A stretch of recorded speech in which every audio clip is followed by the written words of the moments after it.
Marcus leaned back against the worn leather seat of his yellow cab, staring out at the gray morning drizzle blanketing the city streets. The faint hum of traffic surrounded him, a constant companion on his endless quest to make ends meet. His fingers absent-mindedly tapped the steering wheel, syncing with the rhythm of the rain. Another day, another dollar, he thought. He'd been telling himself that for years, though the dollars never stretched far enough. Between the rising rent on his tiny apartment, the overdue electric bill, and Ava's school fees, Marcus was running on fumes financially and emotionally. But the thought of his daughter's bright smile kept him going. His cab's dispatcher crackled over the radio, calling out a location. Marcus reached for the receiver, about to respond, when a woman on the sidewalk caught his eye. She was waving frantically, her face pale under the streetlight's glow. She wasn't just another passenger, something was clearly wrong. Marcus pulled over, his heart already racing. As the woman approached the cab, he saw her gripping her belly, her other hand braced against the door for balance. Beads of sweat glistened on her forehead despite the cool rain. "Are you all right?" he asked, rolling down the window. I need to get to the hospital," she stammered, her voice strained and trembling. "Please, it's urgent." Marcus didn't need to ask twice. He unlocked the doors, and the woman climbed into the back seat, breathing heavily. Her hands trembled as she adjusted her seatbelt. "Which hospital?" Marcus asked, already shifting the cab into drive. "St. Mary's," she said, wincing. Then, hesitating, she added, "But I don't have any money on me. My husband's at work and I couldn't reach him." Her voice cracked on the last word, and Marcus saw the glint of tears in the rearview mirror. He hesitated for only a second. Every fare mattered to him. He was already behind on rent, and gas prices had spiked last week. But he couldn't bring himself to turn her away. "Don't worry about it," he said firmly. "Let's just get you there safely." The woman let out a shaky sigh of relief, slumping against the seat. "Thank you. My name's Sara, by the way." "Marcus," he replied. "Just hang in there. We'll be at St. Mary's soon." The ride was tense. Marcus kept glancing at Sara in the mirror, watching as she clutched her belly and tried to steady her breathing. To distract her from the pain, he asked about her pregnancy. "I'm 7 months along," she said, her voice strained. "This is my first baby. Everything was fine this morning, but then I started feeling these sharp pains." Her words trailed off as she bit her lip, holding back a cry. Marcus's grip tightened on the steering wheel. "It's going to be all right," he said, his voice steady despite the knot forming in his chest. "You're doing the right thing by going to the hospital. They'll take care of you." Sara nodded weakly, tears slipping down her cheeks. "My husband, Henry, he's always so busy with work. I didn't want to bother him, but now I'm scared this might be something serious." "You did the right thing," Marcus reassured her. "Sometimes you just have to trust that people will be there for you. That's what hospitals and cab drivers are for." The corners of Sara's mouth twitched upward in a faint, grateful smile. As they approached the hospital, Marcus felt a new urgency. The flashing emergency lights outside St. Mary's entrance seemed brighter than usual. He pulled up to the curb, quickly stepping out to help Sara out of the cab. "Someone help," Marcus called, his voice cutting through the rain as he waved down a nurse. Within seconds, a wheelchair appeared and Sara was carefully lowered into it. She turned back to Marcus, her face etched with gratitude. "Wait," she said, her voice hoarse. "Can I get your number? I want to repay you for this." Marcus shook his head. "Just focus on getting better. That's all that matters." Before she could protest, the nurse wheeled her through the sliding doors, and Marcus was left standing in the rain. He returned to his cab, his heart heavy with worry but lightened by the thought that he had done something good. As he drove away, a quiet unease crept in.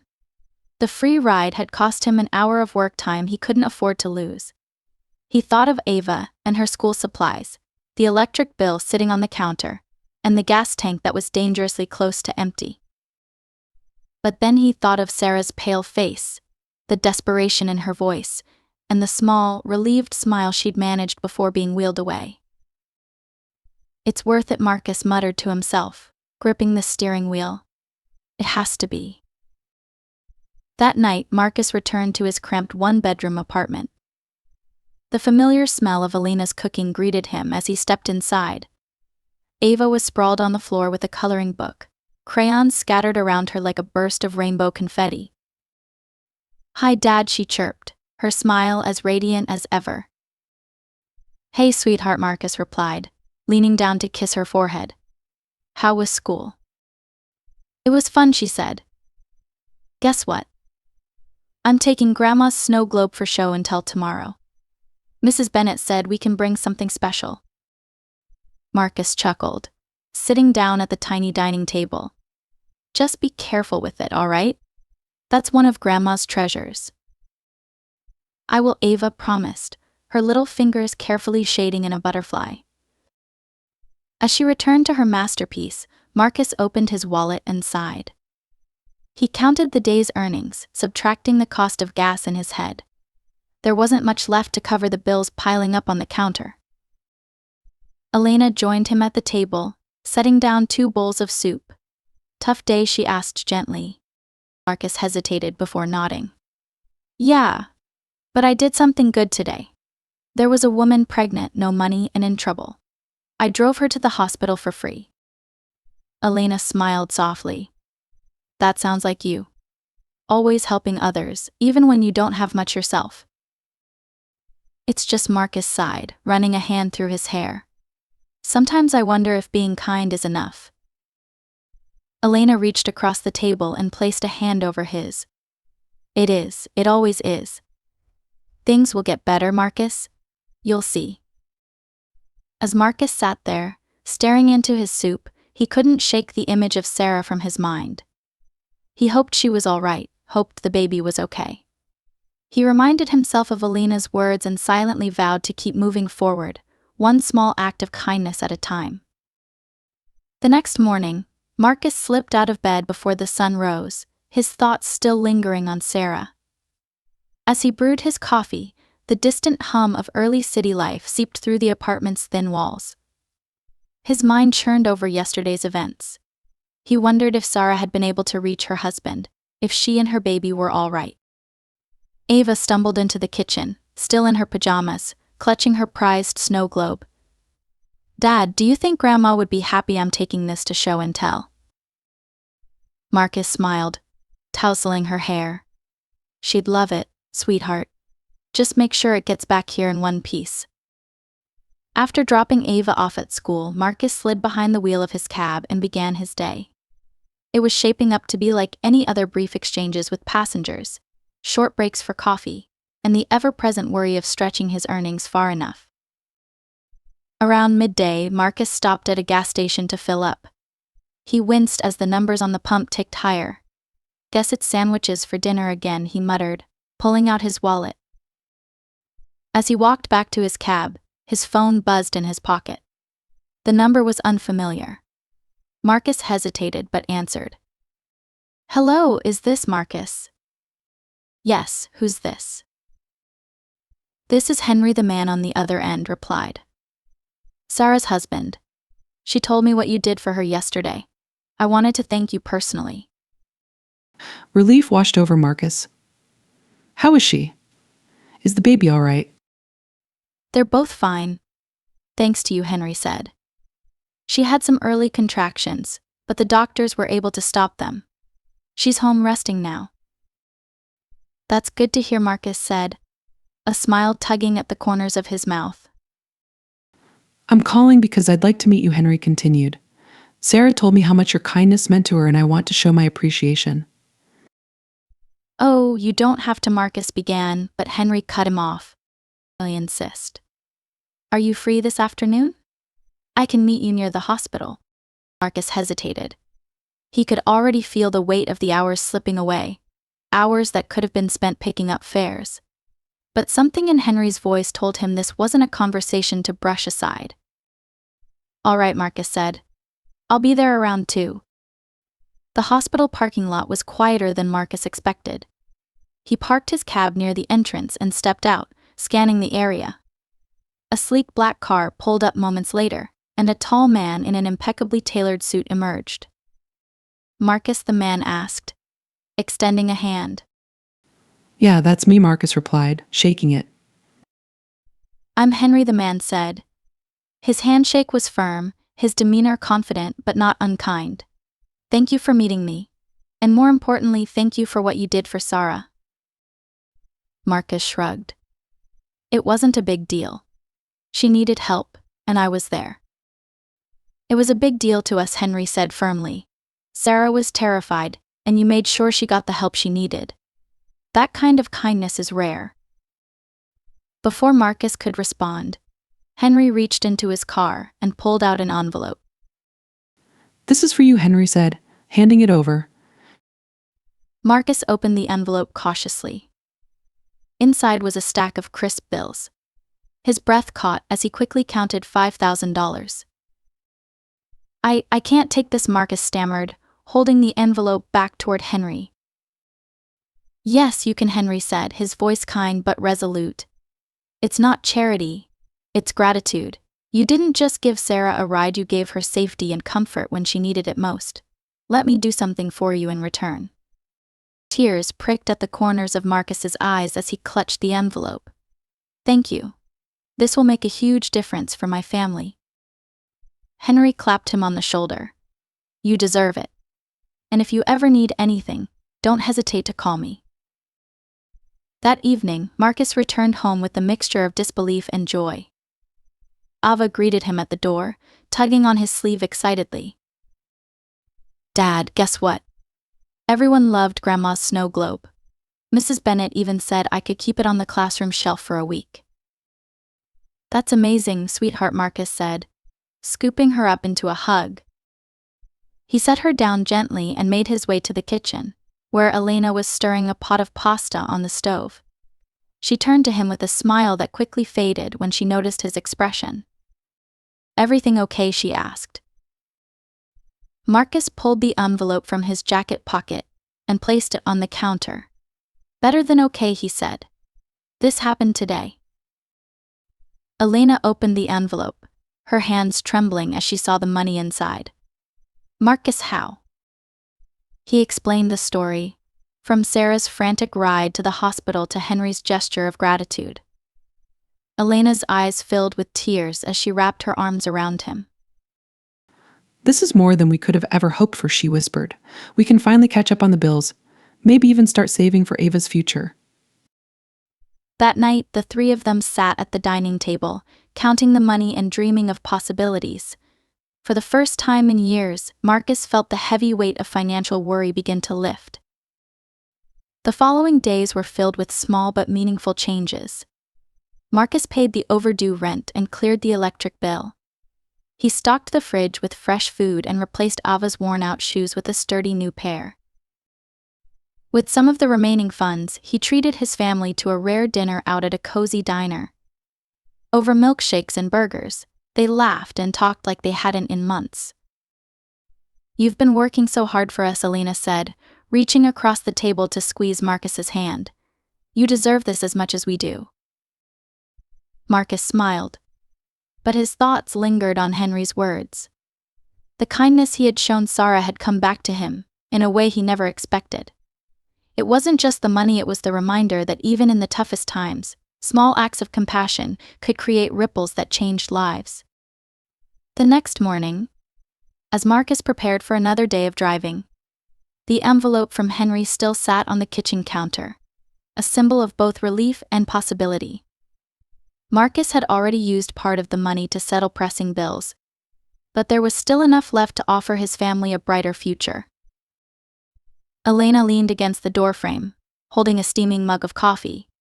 "You know," she said softly, "this could be the break we've been waiting for.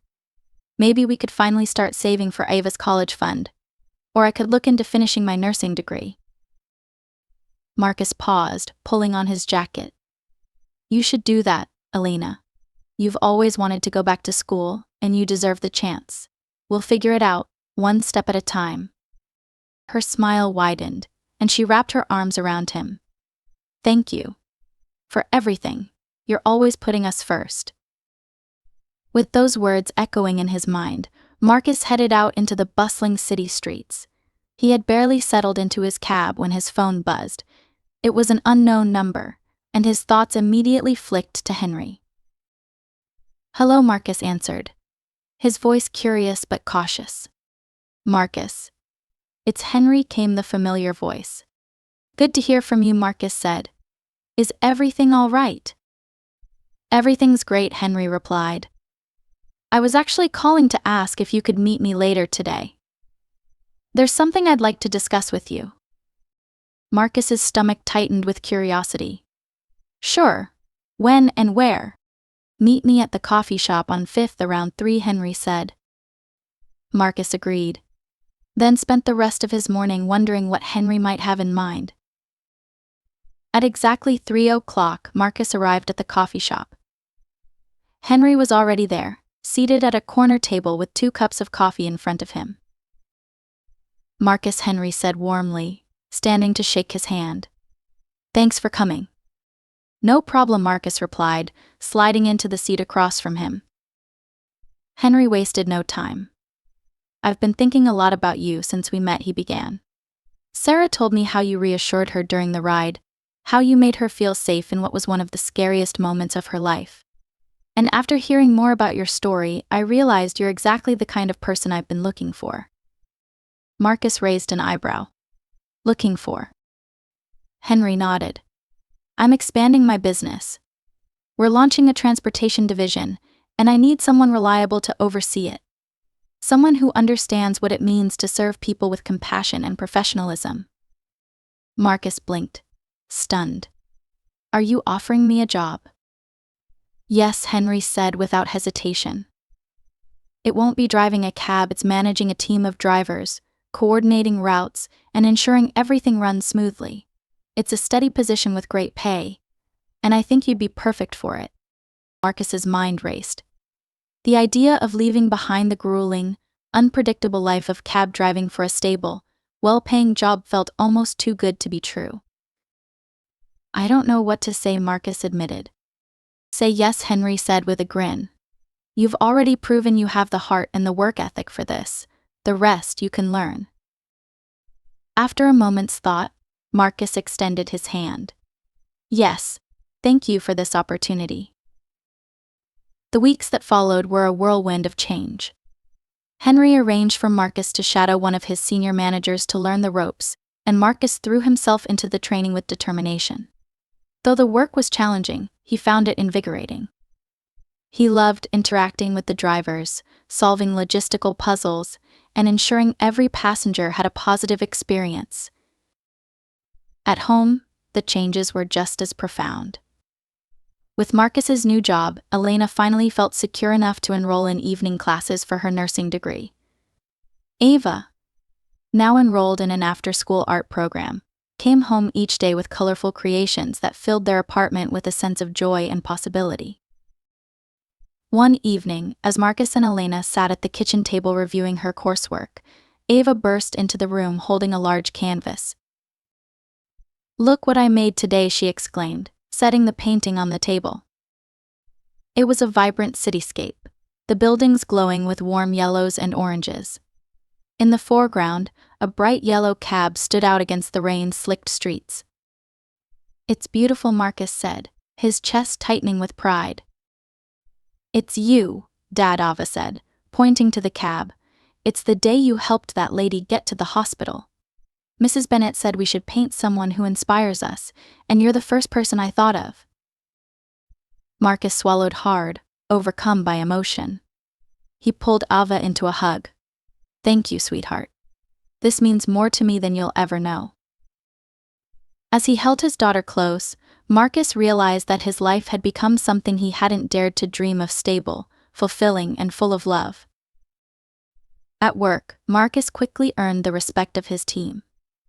Drivers appreciated his fairness and the empathy he brought to the job.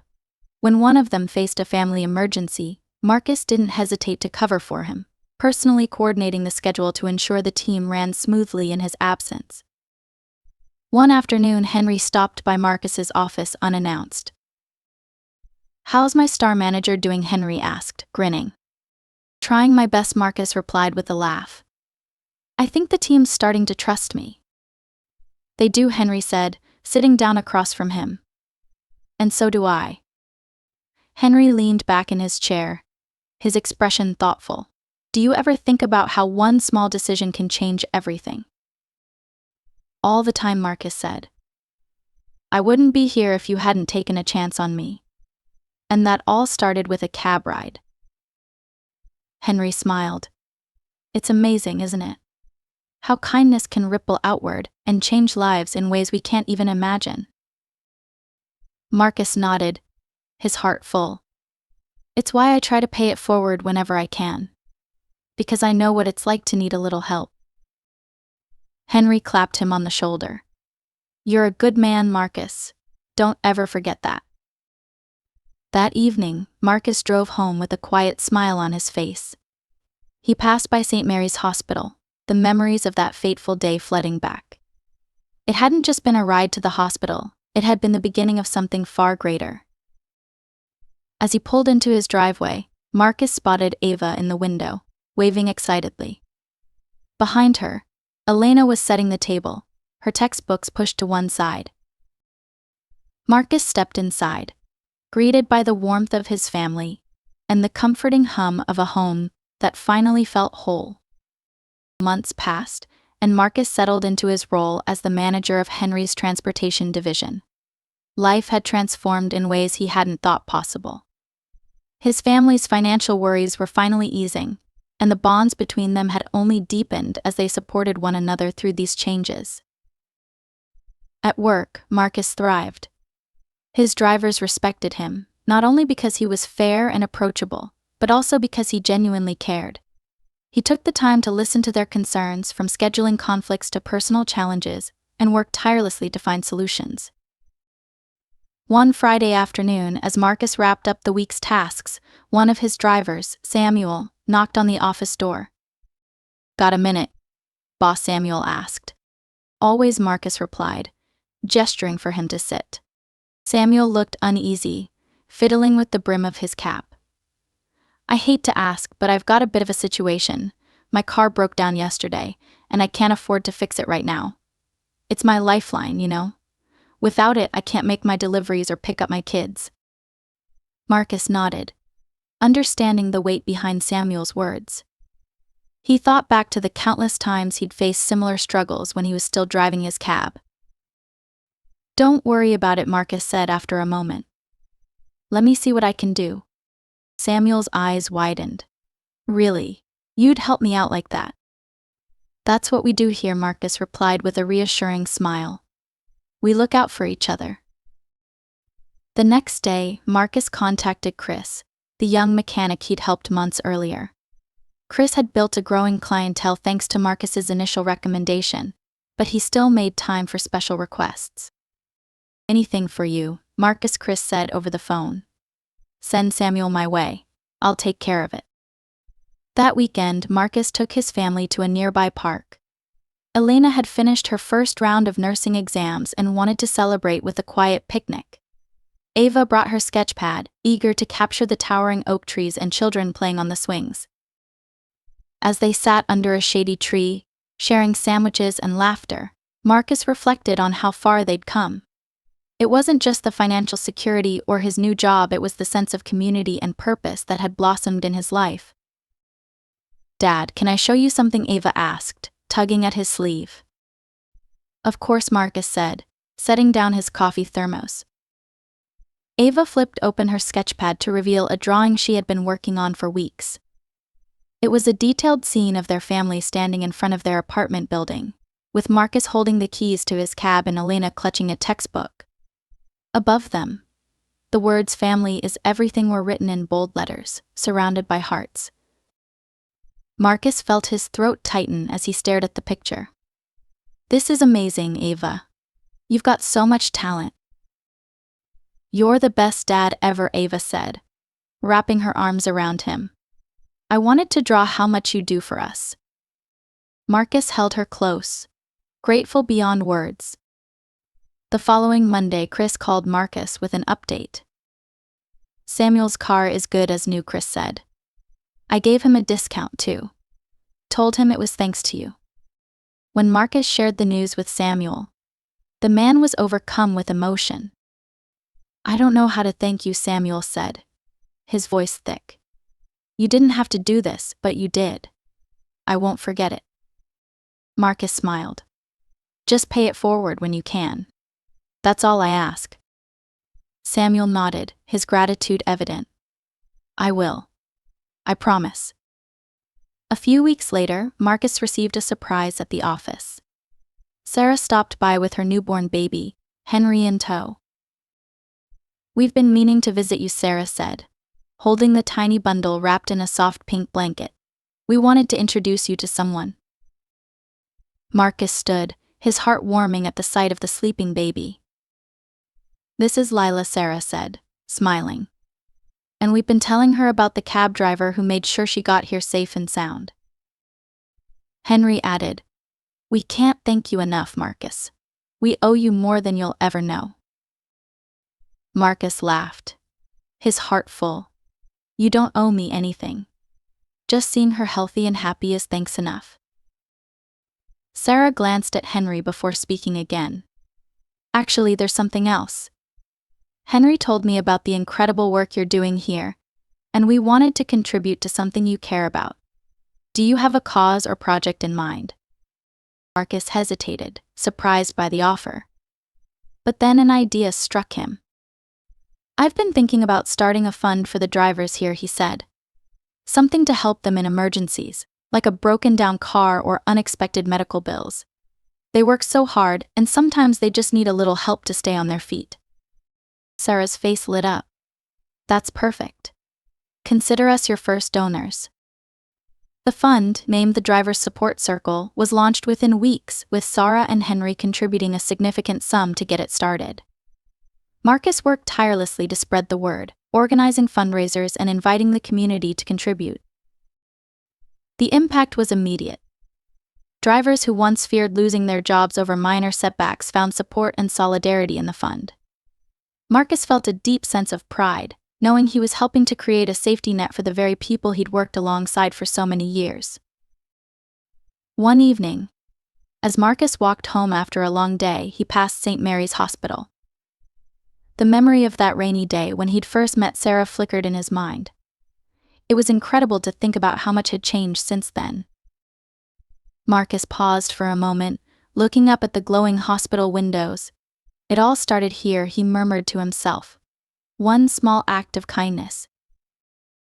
As he continued walking, the city lights twinkled around him, a reminder of the countless stories unfolding in every corner of the world. And though he didn't know where life would take him next, Marcus was certain of one thing: he would keep paying it forward, just as others had done for him.